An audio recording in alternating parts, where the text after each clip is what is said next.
I regret not making my marriage work, and now my ex-husband is happily remarried. When I was in my early 30s, I made the decision to divorce my husband. Looking back, it feels like a dream. We were young, in love, and everything was going well. We didn't have any significant arguments or monumental issues tearing us apart. The challenges came after having our son, and that's when things started to unravel. Being a stay-at-home mom, I took pride in raising our child, but I also expected more from my husband. I wanted him to be involved in housework and childcare. Even though he worked full-time, he was always willing to help, and I can't fault him for that. But over time, I began to demand more and more from him, and I could see the light in his eyes starting to fade. I used to have him wrapped around my finger. I knew exactly how to manipulate situations to get what I wanted, and I took advantage of that power, but eventually, he grew tired of it, and the threats of divorce that were once idle became all too real. I remember the day I told him I wanted a divorce. He looked at me, pain in his eyes, saying he knew the baby was just stressing us out and that he wanted to make it work, but at that moment, at age 30, I felt invincible.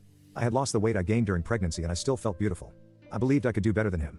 So I left him, taking our house in the divorce and sharing joint custody of our son. Fast forward to today, I'm 41, still single, and my ex-husband is 41 and happily remarried to a stunning 31-year-old woman.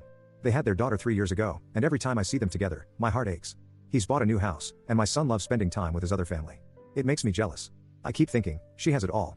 She took my husband and my kid and even the life I once had. Now all I have is our old house, filled with memories of what used to be. At 41, life looks different. I gained 20 pounds. Wrinkles have made their mark, and loneliness is my constant companion. I tried to date, but short-term relationships never turned into anything more. Men just don't seem to want a woman like me, especially when with a child. It bothers me to see how easily men with children find love. I'm not happy anymore. I wish I could go back to when I was younger and change what I did. But now all I have is regret for the choices I made over 10 years ago. I work a job that feels meaningless.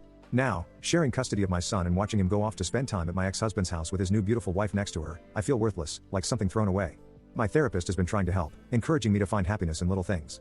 Like a makeover. I tried getting a new hairstyle, but every glance in the mirror reminds me that no matter what I do, I still look like a middle-aged woman. I just feel broken. I wish I had been a better wife all those years ago. I know many people preach the advantages of being alone and single, but honestly, this is not the life I would wish on my worst enemy.